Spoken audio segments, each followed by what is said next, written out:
Hello दोस्तों, नमस्कार। आप सभी का अपने YouTube परिवार पनीरा में सेंटर में स्वागत है। मैं विजय आज आप लोगों के लिए एक छोटा सा टॉपिक गैस गैस क्या होता है इसके बारे में लेकर आया हूँ। आइए देखते हैं। गैस गैस पदार्थ की तीन अवस्था होती है, हमको पता है। एक होती है ठोस, एक होती है द्रव और एक होती है गैस। मुख्यतः ये तीन अवस्थाएं होती हैं।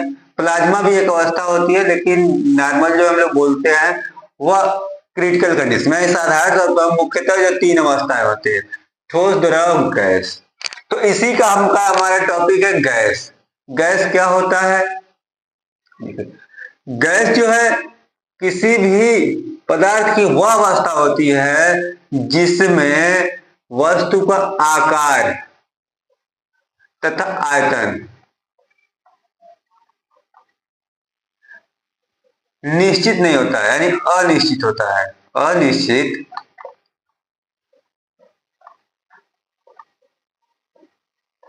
होता है, यानी कि पदार्थ की वह अवस्था जिसमें किसी पदार्थ के आयतन तथा आकार आयतन दोनों अनिश्चित होते हैं, ऐसी अवस्था को गैस अवस्था कहते हैं। कहने का मतलब इसका क्या है?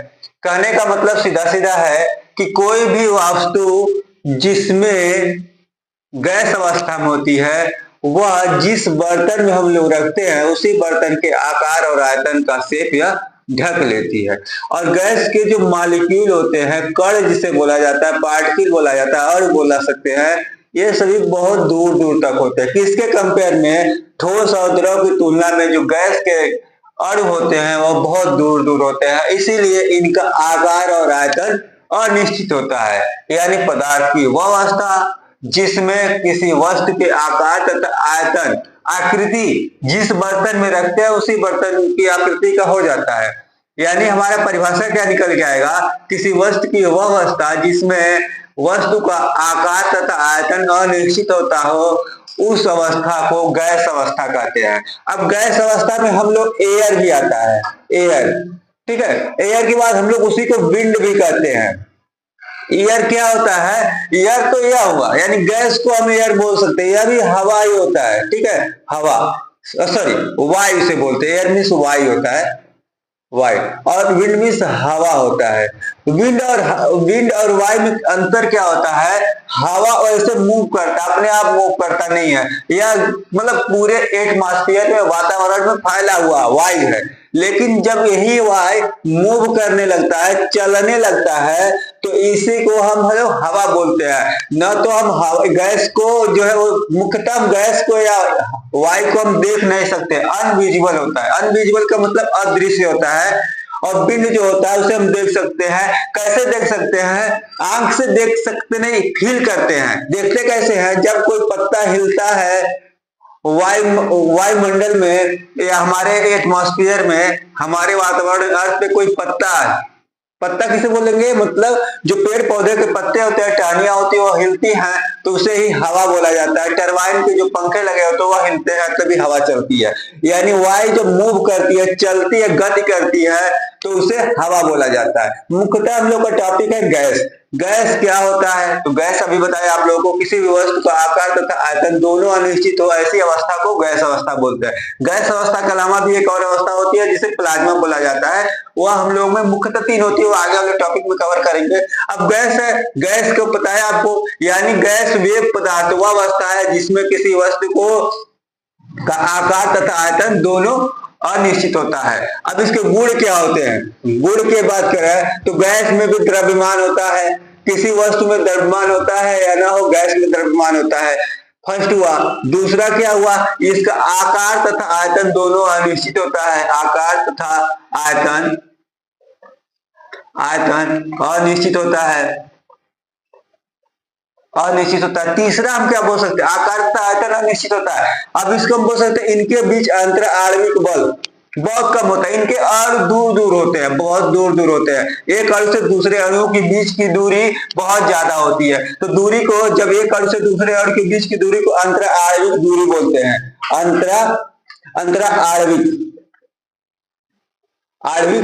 दूरी। अंतराणविक दूरी क्या होती है? वही एक अणु से दूसरे अणुओं के बीच की दूरी बहुत जो है ज्यादा होती है। अंतराणविक दूरी ज्यादा होती है किसकी तुलना में? ठोस और द्रव की तुलना में ज्यादा होती है।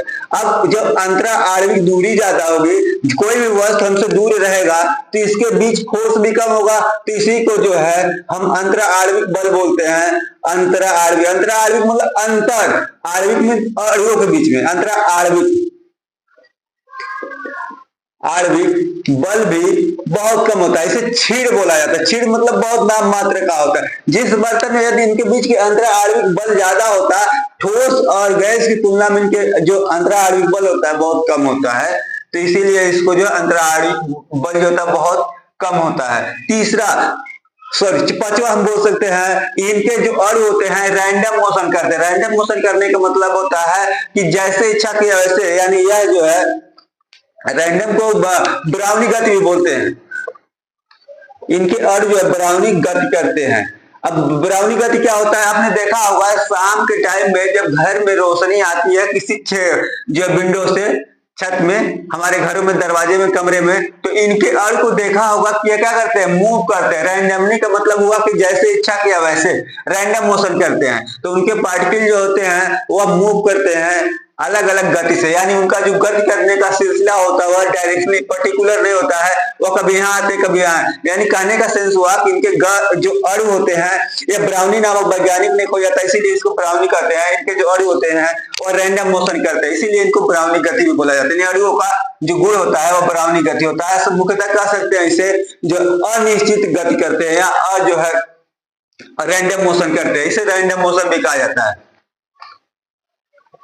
मोशन करते हैं, रैंडम मोशन करते हैं। इसके बाद आता है गैस कितने प्रकार के होते हैं? वैसे तो गैस कई प्रकार के होते हैं। प्राकृतिक गैस होते हैं, पेट्रोलियम गैस होते हैं, कोयला गैस होता है, ठीक है, हाइड्रोजन गैस होते हैं, ज्वलनशील गैस होते हैं, बहुत सारी गैसेस होते हैं। लेकिन मुख्यतः हम लोग प्राकृतिक गैस के बारे में देखते हैं। प्राकृतिक गैस यानी प्रकृति में पाए जाने वाले जो गैसेस होते हैं उसे प्राकृतिक गैस बोलते हैं। प्राकृतिक गैसों का भी कुछ विशेष गुण नहीं होता है, इनका भी गुण ही सेम होता है, लेकिन वो प्रकृति में स्वतंत्र पाए जाते हैं। जैसे मीथेन हो गया, हाइड्रोजन हो गया, नाइट्रोजन हो गया, हीलियम हो गया, ठीक है। उसके बाद जो है हम लोग का सबसे ज्यादा कार्बन डाइऑक्साइड भी है पाया जाता है। सभी प्राकृतिक गैसें जो प्रकृति में पाई जाती है, इसे प्राकृतिक गैसेस बोलते हैं। इसके बाद हम लोग आते हैं आदर्श गैस। आदर्श गैस का मतलब क्या होता है? वेग है। आदर्श का मतलब वही हुआ कि जो सभी जगह क्या करे, सभी गुण को, प्रॉपर्टी को सभी जगह फुलफिल करे,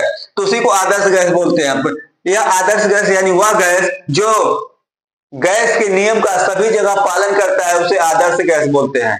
आदर्श गैस का मतलब क्या हुआ? कोई भी गैस जो आदर्श के नियमों का पालन करे। आदर्श का नियम क्या है? बॉयल और चार्ल्स के नियमों का पूर्णतः कोई पालन करता है गैस, तो उसे आदर्श गैस बोला जाता है। इसके बाद हम लोग का टॉपिक है गैस का नियम। गैस का नियम क्या है?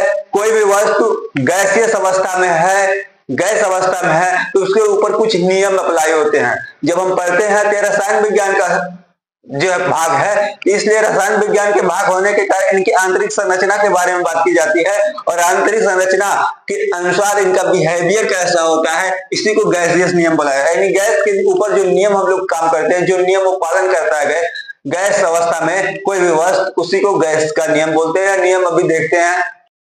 देखिए इसी आदर्श गैस के नियम के अनुसार आगे आता है हम लोग का आदर्श गैस के नियम के अनुसार। कोई भी गैस आदर्श नहीं होती है, या हमारे पढ़ने में कोई भी वस्तु आइडियल नहीं होती है। आइडियल नहीं होगी 99.99% हो सकती है, लेकिन 0.001% वो पूर्णतः फुलफिल नहीं कर सकती है नियमों का। इसीलिए कोई भी गैस जो आदर्श गैस नहीं होती है, और यह एक हम लोग अवस्था जो जिसे बोल सकते हैं काल्पनिक अवस्था है, जिसको हम लोग मानते हैं कि कोई भी गैस ऐसा पालन करती है। इसी के आगे आदर्श गैस के नियम के अनुसार ही इसमें बॉयल का नियम आता है। बॉयल नामक वैज्ञानिक ने जो है इस नियम को दिया था। कहा जाता है कि जब कोई वस्तु की निश्चित मात्रा हमेशा निश्चित होगी, निश्चित ताप पर यह वस्तु का द्रव्यमान उसके दाब के व्युत्क्रमानुपाती होता है। यानी बॉयल का नियम क्या कहता है? किसी भी वस्तु का किसी गैस अवस्था में निश्चित मात्रा में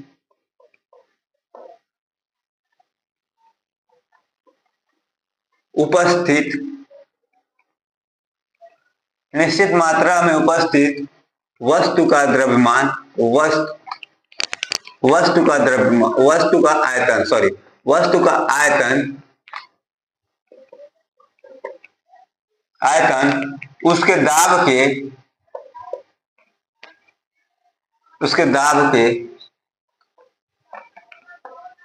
व्युत्क्रमानुपाती होता है।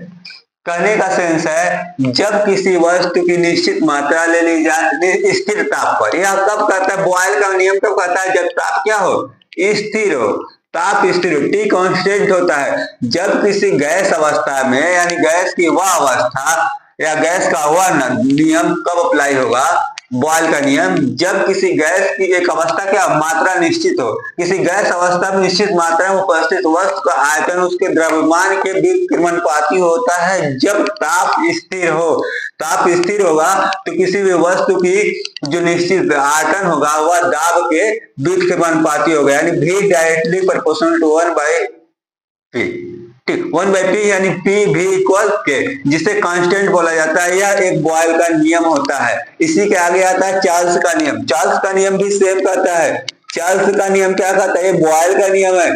बॉयल नामक वैज्ञानिक ने इसे जो है दिया था। अब इसके आगे आता है चार्ल्स का नियम। इसे दूसरे नियम से भी बोल सकते हैं बॉयल का नियम को। स्थिर दाब पर किसी गैस की निश्चित मात्रा का आयतन उसके दाब के व्युत्क्रमानुपाती होता है। इसी तरह चार्ल्स का नियम भी, उसमें बॉयल्स में जो ताप कांस्टेंट रहता है और चार्ल्स के नियम में P कांस्टेंट रहता है। P कांस्टेंट रहने का मतलब हुआ ये दाब कांस्टेंट रहता है। इसमें कहा जाता है स्थिर ताप पर, सॉरी स्थिर ताप नहीं, दाब होगा ना, स्थिर दाब पर किसी गैस की निश्चित मात्रा का आयतन उसके ताप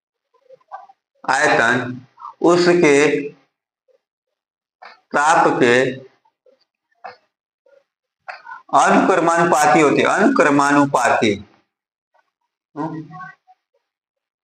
होती है। यह चार्ल्स ने कहा था। ये सभी घटनाएं 1662 के करीब में हुई थी। 1662 जब हमारे यहाँ अंग्रेज थे तो ये लोग जो है वैज्ञानिक लोग अपना इन्वेंशन कर रहे थे। ये कहाँ के वैज्ञानिक थे, जो है बॉल्स, चार्ल्स जो है, और सभी लोग फॉरेन के ही थे, इंडिया के नहीं थे।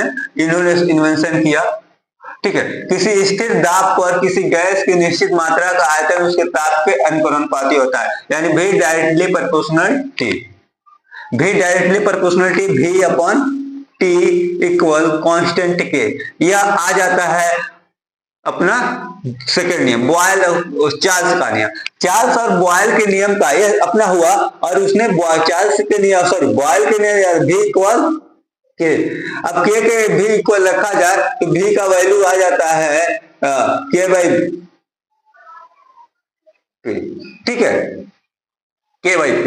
अब V की जगह K/P रखा जाए, ठीक है, PV अपन T आता है, PV अपन T आएगा, और इन दोनों नियम का अपना आ जाता है PV equal nRT, PV equal nRT। इसी के आगे हम लोग देखते हैं PV इक्वल nRT। ये आदर्श गैस समीकरण है। आदर्श गैस समीकरण क्या होता है, आदर्श गैस समीकरण क्या होता है, आदर्श गैस समीकरण क्या होता है, PV इक्वल nRT। n क्या है, नंबर ऑफ मॉलिक्यूल है, R मतलब कांस्टेंट है, T टेम्परेचर हुआ, PV, ठीक है। K की जगह हम क्या रख रहे हैं, K की जगह क्या रख रहे हैं, nRT, ठीक है। R, इसमें R जो है गैसीय नियतांक है, गैसीय नियतांक है, गैसीय नियतांक है, जिसका जो है आदर्श गैस के समीकरण में R के इक्वल मान जो होता है 1 होता है। PV इक्वल nRT आता है। PV इक्वल nRT आदर्श गैस समीकरण है। प्राकृतिक गैस क्या होता है, जो एलपीजी होता है प्रकृति लिक्विड पेट्रोलियम गैस होता है, प्रकृति में पाए जाने वाले भंडार होते हैं, पृथ्वी के अंदर से निकाला जाता है, समुद्र से भी निकाला जाता है, इसे प्राकृतिक गैस बोलते हैं। इसके बाद नेचुरल गैस होता है, compressed natural gas. Compressed natural, इसका उपयोग जो है ईंधन के रूप में करते हैं, ईंधन के रूप में किया जाता है। और इससे जो है CNG, compressed natural gas, compressed natural gas क्या होता है, सीएनजी जिसे बोलते हैं। कंप्रेस्ड नेचुरल जो गैस होता है, जो प्राकृतिक गैस पाए जाते हैं, उन्हीं गैसों का जो है हम लोग कंप्रेस संपीड़ित कर देते हैं, तो उसे प्राकृतिक गैस बोला जाता है। मीथेन पाया जाता है, हीलियम पाया जाता है, नाइट्रोजन पाया जाता है, सभी प्राकृतिक गैस है, प्रकृति में पाए जाने वाले हैं। ठीक है, मीथेन सबसे ज्यादा पाया जाने वाला गैस है। इसका फार्मूला होता है CH4। यह ऐसा गैस है, मीथेन है, जो बहुत ज्यादा श्रृंखला बनाता है, तत्वों के साथ जो है यह मिलता है, पाया जाता है मीथेन। हीलियम क्या है, हीलियम जो है सबसे भारी गैस है, हीलियम He होता है इसका 2He4। और नाइट्रोजन नाइट्रोजन होता है 7 होता है। ठीक है, इसी तरह फ्रीज से क्या निकलता है, कौन सी R144A निकलता है, जो ओजोन परत को क्या करता है, छिद्र करता है और नुकसानदायक होता है ओजोन परत के लिए। ओजोन परत क्या होता है, एक वायुमंडल में एक परत है जो हमारे प्रकृति से आने वाली अल्ट्रावायलेट यानी परावैंगनी किरणों को हमारे से बचाता है, वहां पे रोक लेता है उनको, जैसे सूर्य से आने वाली प्राकृतिक परावैंगनी किरणें हमारे तक में पहुंचती हैं। ठीक है, तो यह ओजोन लेयर काम करता है। इस सभी चीजों का नियंत्रण करने के लिए तेल एवं प्राकृतिक गैस निगम लिमिटेड होता है, जिसे ONGC बोला जाता है। इसका मुख्यालय जो है उत्तराखंड में है और यह सभी गैसों का नियंत्रण करता है, यानी ये हेड है। यह भारत में पाए जाने वाले सभी प्राकृतिक गैसों का खनन करना, उनका उत्पादन करना, कितना उत्पादन होगा, क्या करने का है, जो भी निर्णय लेना होता है, यह तेल एवं प्राकृतिक गैस नियंत्रण लिमिटेड जो है के द्वारा किया जाता है, जो इसका मुख्यालय उत्तराखंड में है। ठीक है, सीएनजी भी समझ में। बाकी आप लोगों से विनम्र अनुरोध है कि मेरे चैनल को लाइक, सब्सक्राइब तथा शेयर अवश्य करें, मेरी जानकारी अच्छी लगी हो तो। जय हिंद, जय भारत।